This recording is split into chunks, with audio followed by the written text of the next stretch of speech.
성경 말씀 사도행전 1장 1절로 5절의 말씀입니다. 봉독합니다. 데오빌로여, 내가 먼저 쓴 글에는 무릇 예수의 행하시며 가르치시기를 시작하신부터 그의 택하신 사도들에게 성령으로 명하시고 승천하신 날까지의 일을 기록하였노라. 해 받으신 후에 또한 저희에게 확실한 많은 증거로 친히 사심을 나타내사 40일 동안 저희에게 보이시며 하나님 나라의 일을 말씀하시니라.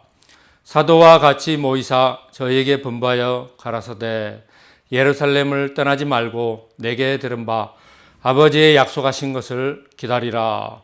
요한은 물로 세례를 베풀었으나 너희는 몇 날이 못되어 성령으로 세례를 받으리라 하셨느니라. 아멘. 누가복음 24장 마지막 장, 지난주에 말씀을 쭉 우리가 살펴보았고, 누가복음의 그 속편으로 이렇게 쓰여진 그 책이 사도행전은 또 역사책입니다. 성경 신학에 분류해서 그래서 그 사도행전에 그 초대 교회가 어떻게 생겼고 또 탄생하였고 또 어떻게 그 역사가 펼쳐졌는지의 그런 내용들이 이렇게 쭉 나옵니다. 사도행전은 이제 그 초대 교회의 그 양대 산맥이라고 할 수 있는 사도 베드로의 복음과 예수님의 그 수제자죠. 그 후에 이제 회심해서 돌아온 사울이 이제 바울로 회심해서 바울의 그런 큰 그 양대 산맥처럼 그렇게 그분들의 그 초대교회 때 어떻게 이방인에게 복음을 전하고 교회를 세우고 또 그런 쭉 복음의 말씀들이 이렇게 기록되어 있습니다. 이제 그 사도행전 1절의 말씀부터 살펴보면요.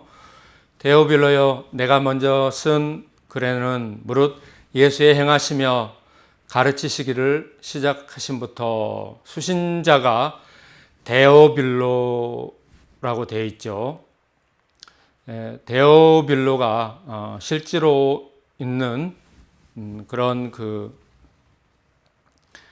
어떤 위정자 그런 사람인지 아니면 가상의 인물인지 그 학자들마다 분분합니다. 그의 택하신 사도들에게 성령으로 명하시고 승천하신 날까지의 일을 기록하였노라.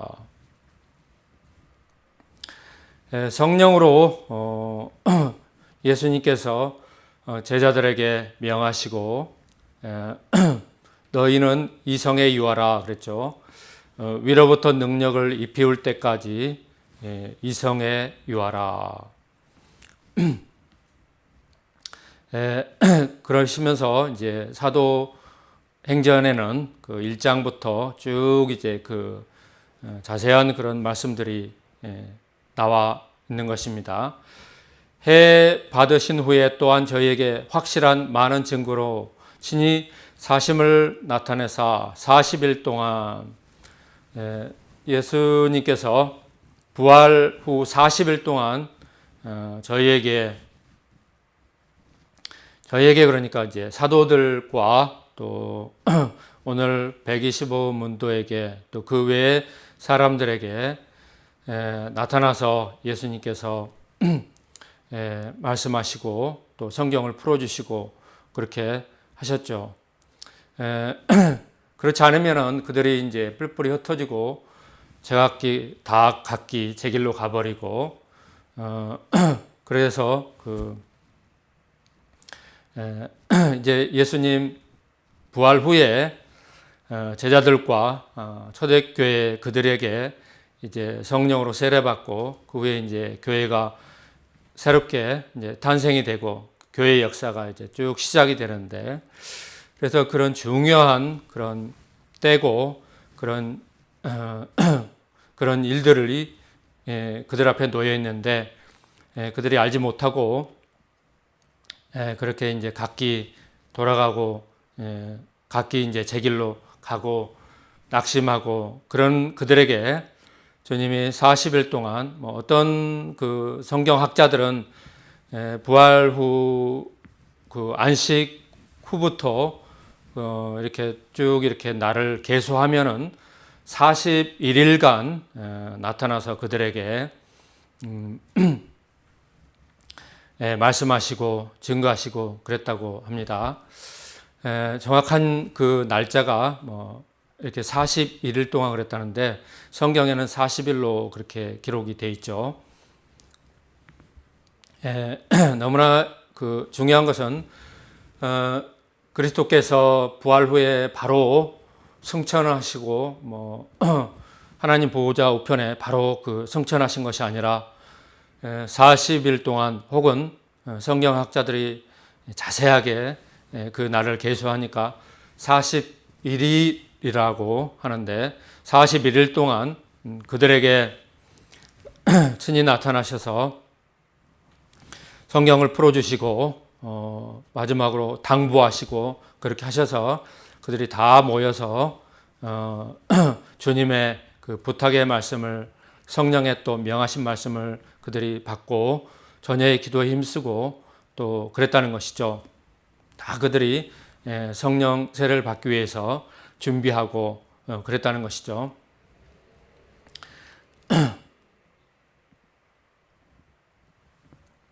사도와 같이 모이사 저희에게 분부하여 가르칠 때 예루살렘을 떠나지 말고 내게 들은 바 아버지의 약속하신 것을 기다리라. 요한은 물로 세례를 베풀었으나 너희는 몇 날이 못되어 성령으로 세례를 받으리라 하셨느니라. 요한은 물 세례를 베풀었습니다. 유대인들 그들에게 그리스도의 오심을 이제 선포하고 그러므로 이제 성령으로 세례받고 능력을 입기 위해서 먼저 회개하고 그래서 물 세례 받는 것이 이제는 예수님만 믿고 따르겠다고 종교적으로도 많은 사람들이 다 보는 앞에서 죄악의 몸은 이제 장사되고 그것이 이제 물 세례 침례 받는 것이라고 그랬죠. 그래서 침례가 굉장히 중요합니다. 침례 받은 후부터는 이제 그리스도와 함께 죽고 그리스도와 함께 살고 그리스도와 함께 부활하고 그리스도와 함께 천국에 들어가는 것입니다. 이 중요한 그 회심, 이 회개가 너무나 중요한 것이죠. 그래서 이때로부터 이제 예수님만 믿고 예수님이 나의 구주가 되시고 이 생명 다하는 그날까지 또 영원토록 예수님만 믿고 따르고 섬기겠다고 우리의 그 약속한 그 날이 되는 것입니다. 주님께서 이 땅에 오시어 복음을 전하실 때 맹세하지 말라 그렇게 말씀하셨는데 우리가 이 땅에 태어나서 한 3번 정도 그런 중요한 일에 맹세를 한다고 그랬죠. 첫 번째는 이제 결혼식 할 때 서약을 하죠. 검은 머리 팥불이 될 때까지 이 생명 다하는 그날까지 서로 섬기고 살겠다고 이렇게 약속을 하죠. 저는 아직 그렇게 하지 못했는데 근데 그렇게 약속을 해놓고 빠르게는 신혼여행 갔다 돌아오면서 바로 이혼하는 그런 부부들도 있고요. 말세 마지막 그 말세 지말에는 더욱더 이 불법이 성행하고 사람들이 사랑이 식어지고 약속을 버리고 그렇게 하는데 한번 약속을 했으니까 끝까지 지켜야 되는 것이죠. 그래서 목회자도 섣불리 결혼을 해서도 아무나 결혼을 해서도 안 되겠지만 일단 결혼을 했으면 그 말을 지켜야 되는 것이죠. 맹세를 했으니까요. 네, 두 번째는 이제 그 세례 받을 때 오늘 나와 있는 것처럼 세례 받을 때 약속을 합니다. 그리스도만 믿고 따르고 영원히 섬기겠다고 그렇게 이제 이제 이렇게 약속을 하고 맹세를 하고 세례를 받는 것입니다. 물침내 받고 그렇게 이제 성령으로 세례 받기 위해서 준비하는 것이죠. 이런 것이 다 준비 과정인 것이고 본론은 그 역사는 예수님께서 오순절날에 약속하신 것처럼 아버지의 약속하신 것처럼 그 성령으로 세례받는 것입니다. 그래서 물과 성령으로 거듭나는 것이죠. 이것이 우리 인간에게 또 신약 시대의 교회에게 하나님께서 만세전부터 예정하신 놀라운 그 비밀이고 말씀인 것입니다. 그래서 이미 2000년 전에 초대교회로부터 시작해서 오늘날 현대의 그 한국 교회까지 이르고 있는 것입니다. 이제는 더욱더 주님 공중 재림하시는 그 휴거의 마지막 그 세대를 우리가 살고 있고 또 한국 교회와 또 중국과 몽골과 러시아와 그 밖에 유럽과 아시아와 전 세계에 복음이 전파되고 많은 모든 민족들이 복음을 듣고 믿게 되고 더욱더 이제 끊임없이 공산주의 세력이 무너지고 교회가 세워지고 그런 급박한 때인 것입니다. 이 마지막 이 때에도 더욱더 처음 교회가 생겨나게 되는 그런 말씀들이 오늘 쭉 나와 있는데 중요한 말씀이요. 우리가 다시 한번 되짚어보고 또 지금 그 어린 그런 사람들, 어린아이들 이들에게는 이제 장차 다시 한번 그들 앞에 이제 이렇게 주님께서 말씀하셨던 똑같은 그런 물로 세례받고 또 성령으로 세례받고 거듭나는 그런 놀라운 그런 역사가 나타나야 될 줄로 믿습니다. 저희가 모였을 때 예수께 묻자와 가로되 주께서 이스라엘 나라를 회복하심이 이때니까 그런 쭉 되어지는 역사를 보면서 제자들도 무슨 일이 벌어지고 있구나 이렇게 다 자각하면서 이제 그 속주국이 되었던 로마 아래서 이스라엘 나라를 주님께서 이제 회복하시고 주님의 권능으로 유대인들을 이스라엘 그 로마의 압박에서 회복하시고 그렇게 하시려나 보다. 그래서 이런 질문을 했던 것 같아요. 그러니까 가라사대 때와 기한은 아버지께서 자기의 고난에 두셨으니 너희의 알 바 아니요. 이스라엘 그 유대인들이 로마의 속박에서 다시 한번 해방되고 또 그들이 다시 한번 그 이스라엘 나라가 권세 위에 있고 세계 위에 우뚝 서게 되고 이런 때 이런 고난의 그런 것은 너희 알 바 아니다. 아버지의 그 하실 일이고 아버지께서 하시는 일이다. 그러시면서 오직 성령이 너희에게 임하시면 너희가 권능을 받고 예루살렘과 온 유대와 사마리아 땅까지 이르러 내 증인이 되리라. 이와 같이 말씀을 하셨던 것입니다. 그들에게 너무나 정작 중요한 일은 그들이 이제 예수님의 그 끝으로 당부하신 말씀을 듣고 성령을 받게 되면 성령의 권능이 그들에게 임하게 되면 주님의 이제 그 증인으로서 온 유대인들에게 또한 그 밖에 이방인들에게 사마리아와 또 땅끝까지 이르러서 예수 그리스도의 증인된 삶을 살아야 한다. 이와 같이 말씀을 하고 계시는 것입니다. 우리는 이미 이제 성령으로 세례받고 그래서 예수님의 증인된 삶을 살고 있고 그렇습니다. 그러나 이제 우리 젊은 어린 그런 아이들에게는 이런 일이 장차 앞으로 곧 벌어질 일인 것입니다.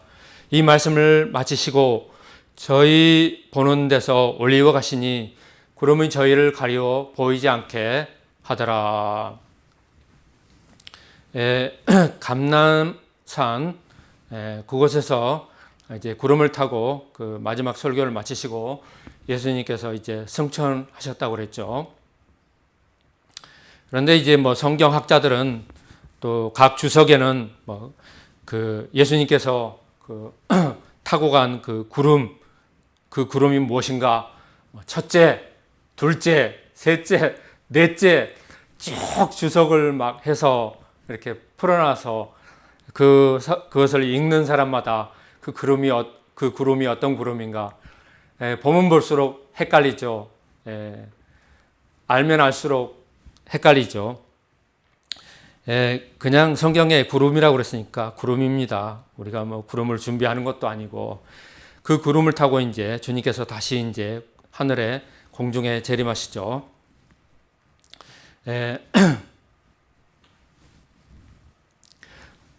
올라가실 때 제자들이 자세히 하늘을 쳐다보고 있는데 흰 옷 입은 두 사람이 저희 곁에 서서 가로되 갈릴리 사람들아 어찌하여 서서 하늘을 쳐다보느냐 너희 가운데서 하늘로 올리우신 이 예수를 하늘로 가심을 본 그대로 오시리라 하였느니라.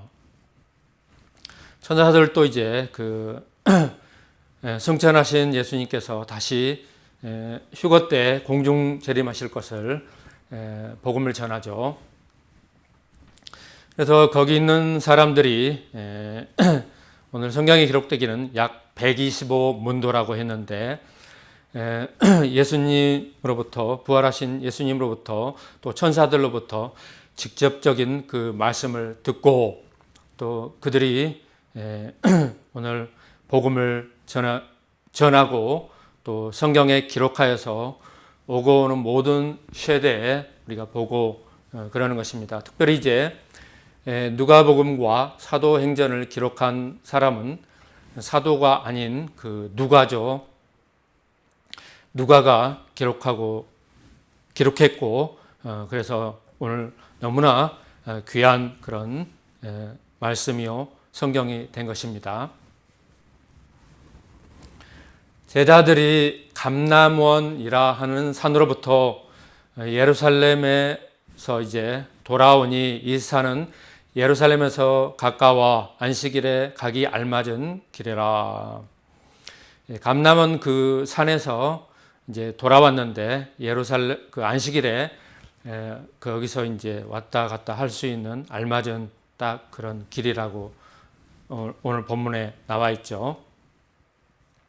유대인들은 그 안식일을 그 철두철미하게 지키는 그런 유대인들의 그 전통 그런 장로의 유전이 있다고 그랬죠. 그래서 안식일 날에는 전혀 일하지 않은데 심지어 그 엘리베이터를 타면 버튼도 누르는 것도 일이라고 해서 버튼도 누르지 않고 딱 타면 자동으로 층마다 다 쓰고 내려올 때도 또 층마다 다 쓰고 그런다고 그랬죠. 그렇게 이제 철두철미하게 지키는데 주님은 그 비본질적인 것은 하나도 지키지 않고 자유스럽게 그렇게 하셨다고 그렇게 성경에 나와 있고 그렇게 하셨다고 그랬죠. 그래서 이제 역시나 초대교회 때 이제 그 주님을 따르던 그 제자들 또 오늘 본문의 125문노들 그들도 온전히 주님을 따르고 주님과 함께 했고 그런 것을 볼 수 있습니다. 들어가 저희 요한은 다락에 올라가니 그 마가의 다락방에 그 125문도가 함께 그 유숙하면서 오순절 날에 성령이 임하시기까지 그렇게 있었는데, 그 도시에 그 125문도가 함께 유하고 숙식하고 그럴 정도의 큰 그 홀을 갖고 있는 그 마가인데, 그래서 마가는 그 상당히 그 재력가의 그런 집안의 사람이라는 것이죠. 오늘날도 그 도시에 125명이 함께 유하고 또 숙식하고 이런 대저택을 가지고 있는 집은 그렇게 많지 않을 것입니다. 그 큰 그런 회장님의 그런 대저택, 그 정도의 그런 저택의 그런 규모가 되는 것이죠. 베드로, 야고보, 요한, 야고보, 안드레, 또 빌립, 도마, 바돌로메, 마테와 및 알페오. 처음 베드로, 요한, 야고보 이 사도들은 안드레, 빌립, 도마 이 정도는 좀 그래도 우리가 들어보고 알고 그렇죠. 또 이 서신에 사복음서라든가 이 서신에 예수님의 그 제자인 사도가 쓴 그런 복음서는 마태복음하고 마가복음하고 얼마 없죠. 요한복음하고 요한서신하고. 여기 나와 있는 그 12제자, 나중에 이제 그 보선에서 그 제비 뽑아서 마띠아까지 얻는데요. 12사도가 무슨 일을 어떻게 했다, 다 이렇게 12사도가 그런 것은 별로 없죠. 이제 그 성경, 비성경에 들어가는 그런 외경에는 그 도마 행전이라든가 그런 것이 있는데, 이제 그런 사도들의 그런 것을 쭉 이렇게 그런 것을 기록해서 하는 것을 우리도 보고 그러면 좋을 텐데 없습니다. 바돌로메, 마테, 또 알페오의 아들 야고보, 셀로딘, 시몬, 야고보의 아들 유다, 나중에 이제 제비 뽑아서 얻은 마띠아까지 이렇게 12사도가 보선이 되어서 딱 갖췄습니다. 딱 이렇게 채웠습니다. 근데 그 후반부에 나오는 그 사도들은 저나 여러분이나 그 잘 모르죠. 이름밖에는 잘 모르고, 또 어떤 사람인지 성경에 그렇게 나와 있는 것도 별로 없고 그들이 쓴 서신도 없고 잘 모릅니다. 여자들과 예수의 모친 마리아와 예수의 아우들로 더불어 마음을 같이하여 저녁 기도에 힘쓰니라. 주님의 이제 명령을 따라서, 당부를 따라서 그들이 이제 다 이제 갖추고 딱 그 12제자를 무리에 채우고 그래서 이제 있으면서 저녁 기도에 힘쓴, 그래서 초대교회가 탄생되는 그런 역사적인 현장인 것이죠. 근데 저녁 기도에 힘쓰고 그랬다고 해서 그들이 저녁 기도만 하는 것이 아니라 그들이 먹고 마시고 또 잠도 자고 그렇게 생활하면서 그렇게 했다는 것이죠. 모인 무리의 수가 한 120명이나 되더라. 그때 베드로와 그 형제 가운데, 베드로가 이제 그 형제 가운데 일어서서, 형제들아, 성령이 다윗의 입을 의탁하사 예수 잡는 자들의 지루한 유다를 가리켜 미리 말씀하신 성경이 응하였으니 마땅하도다. 이 사람이 본래 우리 수 가운데 참여하여 이 직무의 한 부분을 맡았던 자라. 사도의 직무를 맡았던 그 배신자 유다를 얘기하는 거죠. 괄호 안에 이제 그 말씀이 이제 있는데, 괄호 안에 있는 부분은 본문에는 없고 후대에 이제 성경을 하면서 이제 첨가된 부분이라고 했죠. 이 사람이 불의의 싹으로 밭을 사고 후에 몸이 곤들박질하여 배가 터져 창자가 다 흘러나온지라. 이 일이 예루살렘에 사는 모든 사람에게 알게 되어, 그때는 이제 참 어떤 일이 동네에 일어나고 그러면 사람들을 통해서 그 소문이 빠르게 퍼졌고 그랬던 것 같아요. 그런 문화가 우리 어렸을 때에도 그렇게 빠르게 퍼졌고 그랬는데요. 저희 어렸을 때는 이제 얼마나 깡촌이었냐면 전기도 들어오기 전이었고, 그래서 그 등잔으로 이렇게 불을 켜서 그렇게 밝히고 그랬습니다. 촛불은 좀 부자라든가 있는 집안이 밤에 켜고 그렇게 했는데, 그래서 등유를 넣어서 이렇게 불을 밝히고, 그러면 아침에 일어나면 이 코끝이 등잔 끄름으로 새카맣습니다. 그리고 또 이제 TV도 나중에 들어와서 텔레비를 처음 보는데 얼마나 신기하던지, 그때 그 농경사의 문화, 그 깡촌 그런 데에는 정말 그 소문이 동네에 빠르게 퍼지는 그런 그 특성, 지역의 특성이 있었습니다. 그래서 이런 말씀을 들을 때, 볼 때 이해가 빠르게 또 피부적으로 와닿고 그렇다는 것입니다. 지금은 이제 모든 것이 매스미디어로 통해서 빠르게 퍼지고 있죠.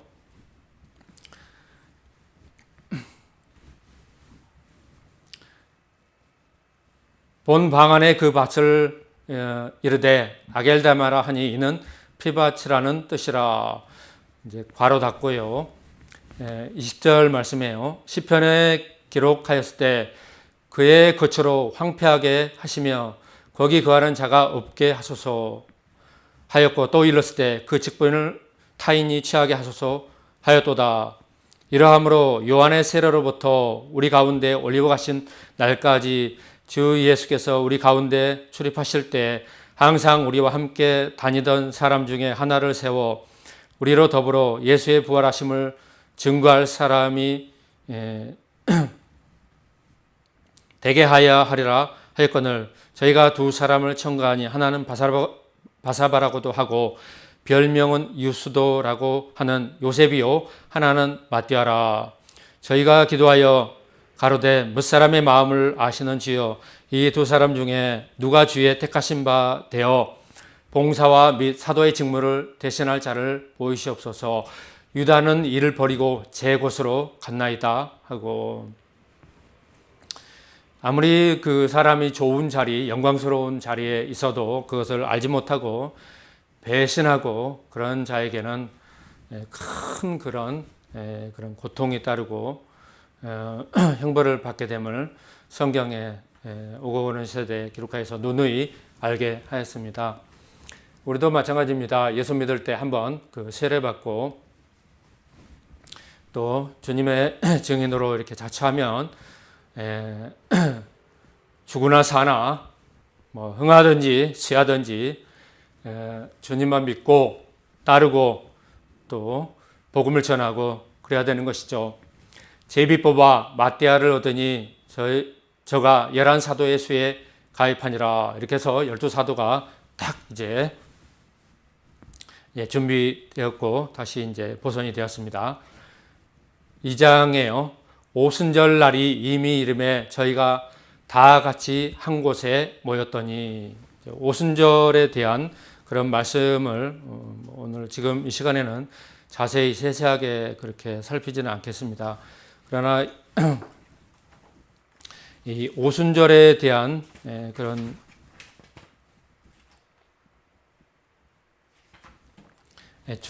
중요한 그런 것은 여러 가지 다각도로 뜻이 있고 그 의미가 있는데, 언제 한번 이런 절기에 관한 말씀을 한번 모아서 한번 전할 것입니다. 그때 한번 전하기로 하고요.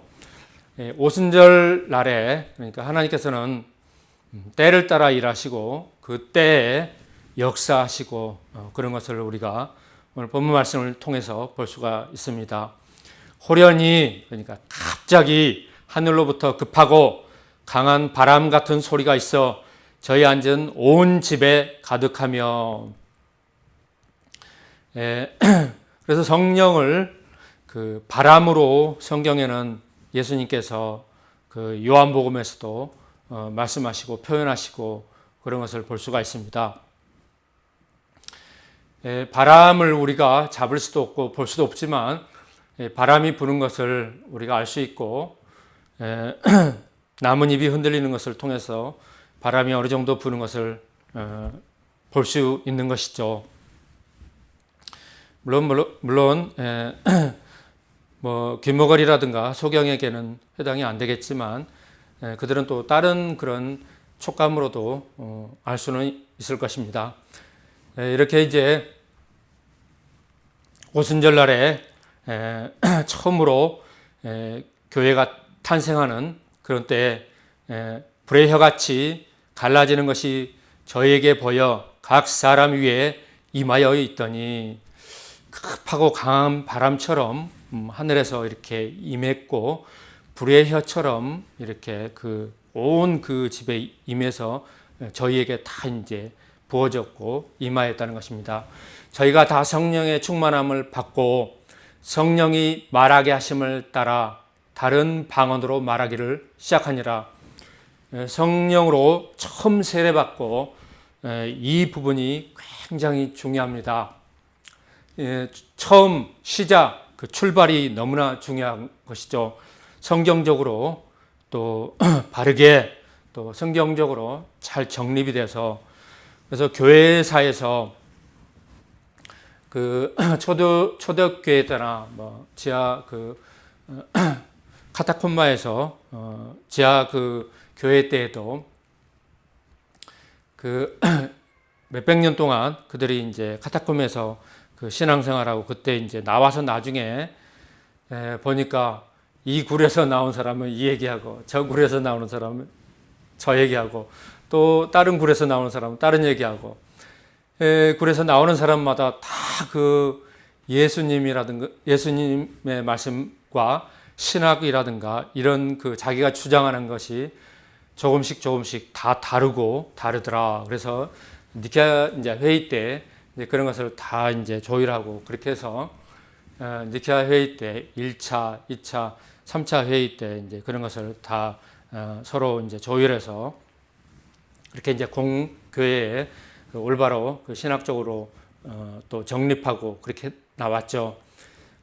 그러나 지금 교회 시대로부터 지금 2024년이니까요. 이렇게 너무나 많은 시간이 2020년이라는 많은 시간이 지났음에도 지금도 한국 교회는 이 부분도 굉장히 교파마다 제각각 주장하는 것이 다르고 그럽니다. 그래서 교인들이 들을 때 여기서 들을 때는 이 말이 옳은 것 같고 저기서 들을 때는 저 말이 옳은 것 같고 또 다른 곳에 들으면 다른 곳에서의 말씀이 옳은 것 같고 그렇게 들으면 들을수록 헷갈리고 알면 알수록 혼동되고 그렇다는 것입니다.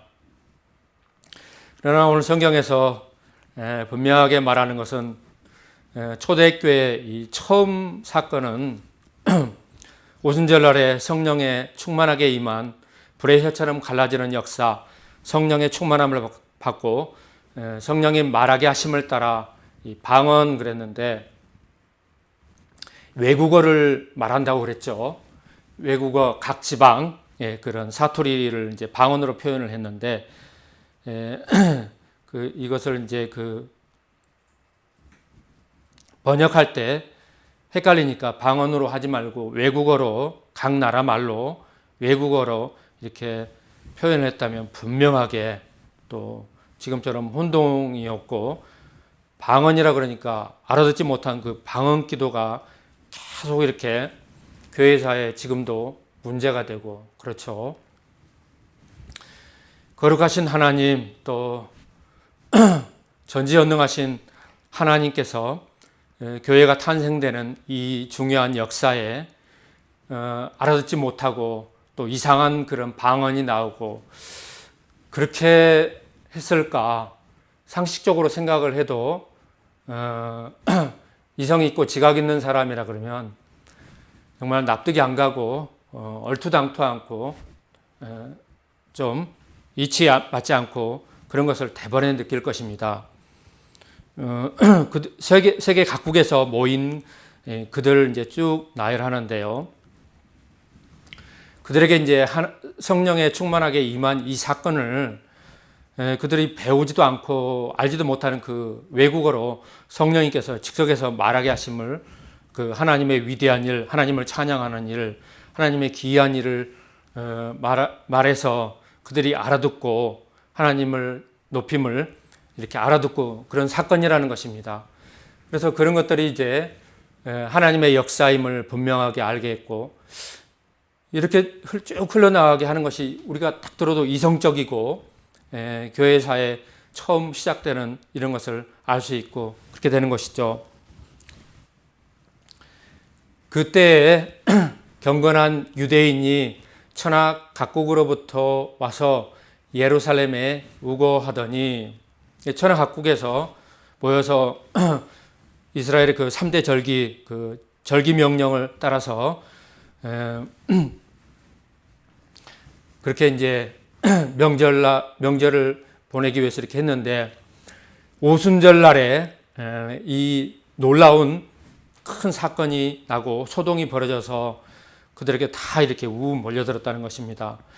이 소리가 남에 큰 무리가 모여 각각 자기의 방언으로 제자들의 말하는 것을 듣고 소동하여 다 놀라 기이 여겨 이르되, 보라, 이 말하는 사람이 다 갈릴리 사람이 아니냐. 그들이 다 갈릴리 출신이고, 갈릴리 출신이라는 것은 이제 도시 사람이 아니고 갈릴리 바다에서 그저 이제 돛담배 그 그물 던지고 물고기나 잡고 하는 그런 그 가장 그 빈민가, 그런 사람들, 그런 출신들을 다 알아보고 그렇죠. 다 갈릴리 사람이 아니냐. 우리 각 사람의 난 곳 방언으로 듣게 됨이 어찌미뇨. 어쩐 일이냐. 무슨 일이냐. 어떻게 이런 일이 벌어진 것이냐. 너무나 놀라운 표현이죠. 우리는 바데인과 메데인과 엘람인과 또 메소포타미아, 유대와 갑바도기아, 본도와 아시아, 브루기아, 밤빌리와 애국가 및 구레네 가까운 리비아, 여러 지방에 사는 사람들로 로마로부터 온 나그네 곧 유대인과 유대교에 들어온 사람들과 여러 가지 이제 각 지방 외국에서 온 사람들, 또 유대교 종교성까지 다 이렇게 간략하게 나오죠. 그레데인과 아라비아인들이라, 이런 그 사람들과 그 지방과 그 외국에 대해서 그 좀 더 성경을 깊게 연구하고 그래서 우리가 좀 알고 그래야 될 줄 믿습니다.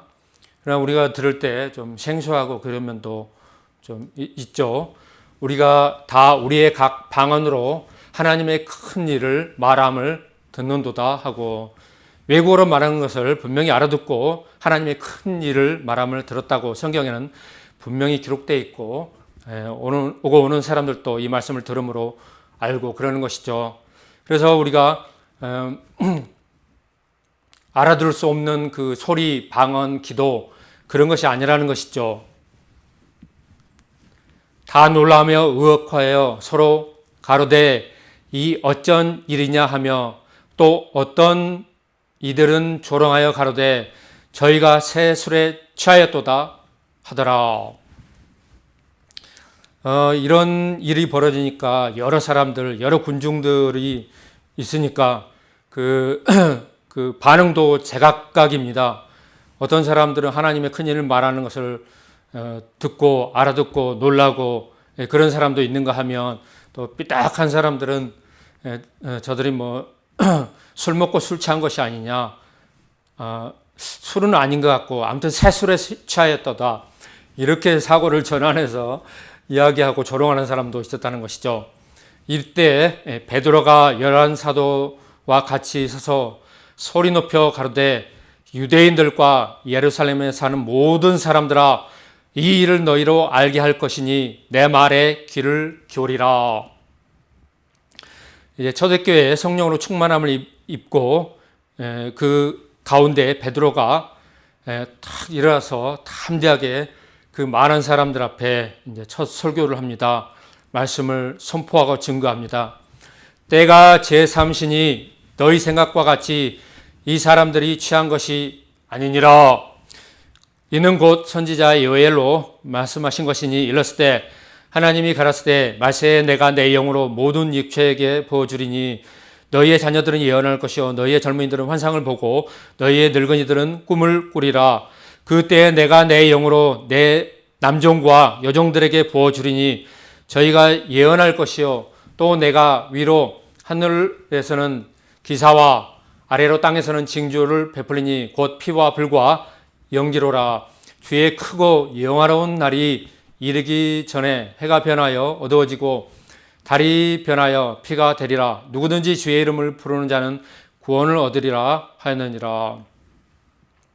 그래서 이제 마지막 때 하나님의 영을 부어주셔서 새롭게 이제 교회가 탄생되고 놀라운 교회의 역사가 출발이 되고 구원이 임하고 반면에 이제 믿지 않는 사람들에게는 인류 종말의 날에 그들이 이제 고난당하고 전무후무한 그런 종말의 때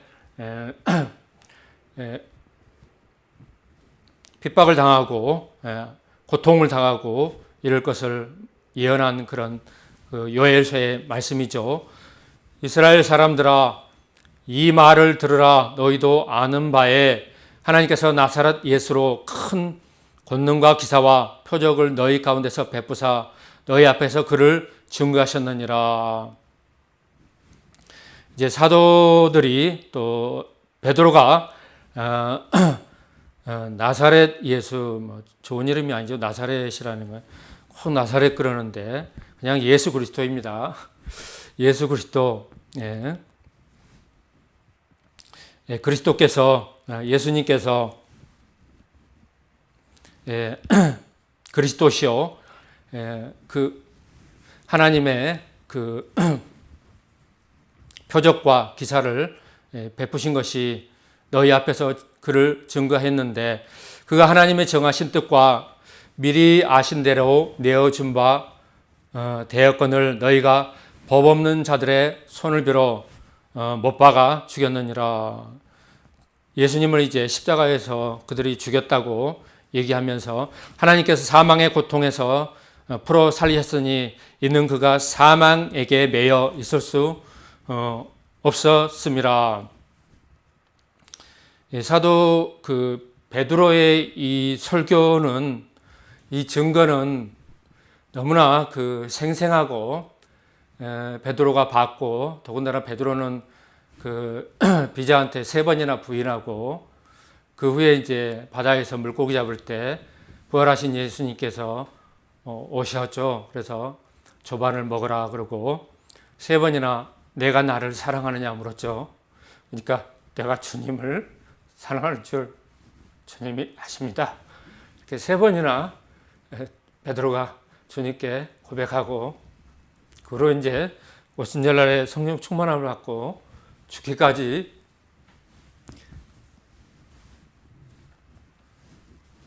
증인된 삶을 살아간 것을 우리가 볼 수 있습니다.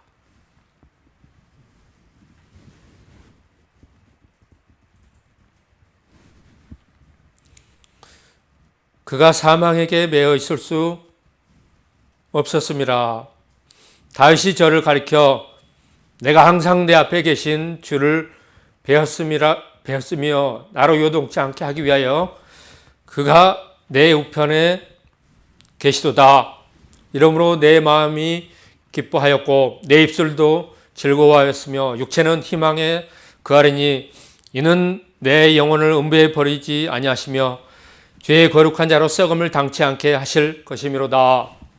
주께서 생명의 길로 내게 보이셨으니 주의 앞에서 나로 기쁨이 충만하게 하시리로다 했느니라. 구약 성경을 인용하면서 이제 쭉 이제 그리스도의 죽으심과 부활하심에 대해서 증거하면서 그가 성경에 보내려고 한 참 메시아다, 참 그리스도라고 다시 한번 그들 앞에 증거하고 그런 것을 볼 수 있습니다. 형제들아, 내가 조상 다윗에 대하여 담대히 말할 수 있노니 다윗이 죽어 장사되어 그 묘가 오늘까지 우리 중에 있도다. 유대인들에게는 너무나 이런 것들이, 이런 말씀들이 피부로 와닿고 그런 말씀드린 것입니다. 그는 선지자라 하나님이 이미 맹세하사 그 자손 중에서 한 사람을 그 위에 앉게 하리라 하심을 알고 미리 보는 고로 그리스도의 부활하심을 말하되 저가 음부에 버림이 되지 않고 육신이 썩음을 당하지 아니하시려 하였더니 예수를 하나님이 살리신지라 우리가 다 이 일에 증인이로라. 하나님이 오른손으로 예수를 높이심에 그가 약속하신 성령을 아버지께 받아서 너희 보고 듣는 이것을 부어주셨느니라. 초대교회가 탄생이 되고 사도들과 그들이 이제 예수님의 증인이 되고 복음을 전하고 지금 현대교회에도 증인들이 복음을 전하고 증거하고 그런 것입니다. 아무리 물질이 황금 맞는 주의 시대에 우리가 살아가고 급변하는 때 최첨단의 그런 시대를, 과학적인 시대를 살아가고 할지라도 우리에게 오고 오는 모든 세대 가운데 하나님께서 그리스도를 보내셨고 죽은 자 가운데 살리시고 그 사도들이 증거하고 전파한 복음을 우리도 똑같이 동일하게 받고 증거하고 오고 오는 세대에 또 이 복음을 듣지 못하고 알지 못하는 북한 땅과 중국과 러시아와 몽골과 전 세계에 전하고 전파되고 그래야 되는 것입니다. 내가 내 원수로 내 발등상 되게 하기까지 너는 내 우편에 앉았으라 하셨도다 했으니 그런즉 이스라엘 온 집이 정령 알지니 너희가 십자가에 못 박은 이 예수를 하나님이 주와 그리스도가 되게 하셨느니라 하니라. 저희가 이 말을 듣고 마음에 찔려 베드로와 다른 사도들에게 물어 가로되 형제들아 우리가 어찌할꼬 하거늘. 그 말씀을 듣는 그 많은 천하각국으로부터 모인 그 사람들에게 이 첫 설교를 듣고 그들이 다 마음에 찔려서 우리가 어찌할꼬, 우리가 어떻게 할꼬, 우리가 어떻게 하면 될꼬 다 이제 그렇게 하였다는 것입니다. 그때 이제 베드로가 가로되 너희가 회개하여 각각 예수 그리스도 이름으로 세례를 받고 죄 사함을 얻으라. 그리하면 성령을 선물로 받으리니 이 약속은 너희와 너희 자녀와 모든 먼데 사람 곧 주 우리 하나님이 얼마든지 부르시는 자들에게 하신 것이라. 또 여러 말로 확정하며 구원하여 가로되 너희가 이 패역한 세대에서 구원을 받으라 하니 그 말을 받는 사람은 세례를 받음에 이 나라의 제자의 수가 3,000이나 더하더라. 한꺼번에 베드로의 설교를 듣고 3,000명이 더했습니다. 이런 놀라운 일이, 기적 같은 일이 초대교회 때 일어났고 지금도 이 베드로의 설교처럼 미자립 교회라든가 이런 목회자들이 이렇게 나타나기를 바라는데요. 정말 힘써야 될 것은 우리가 이 초대교회 때 일어났던 성령의 역사, 너무나 중요한 처음 교회가 생겨나고 출발했던 이 역사를 우리가 바르게 성경적으로 신학적으로 정립이 돼서 오고 오는 모든 세대 가운데 전하면서 흔들리지 않는 분명한 그런 말씀이요 신학으로 우리가 정립돼서 말씀을 증거하고 그래야 될 줄 믿습니다. 사람마다 두려워하는데 사도들로 인하여 기사와 표적이 많이 나타나니 믿는 사람이 다 함께 있어 모든 물건을 서로 통용하고 또 재산과 소유를 팔아 각 사람의 필요를 따라 나눠주고 날마다 마음을 같이하여 성전에 모이기를 힘쓰고 집에서 떡을 떼며 기쁨과 선전한 마음으로 음식을 먹고 하나님을 찬미하며 또 온 백성에게 칭송을 받으니 주께서 구원받는 사람을 날마다 더하게 하시니라. 아멘.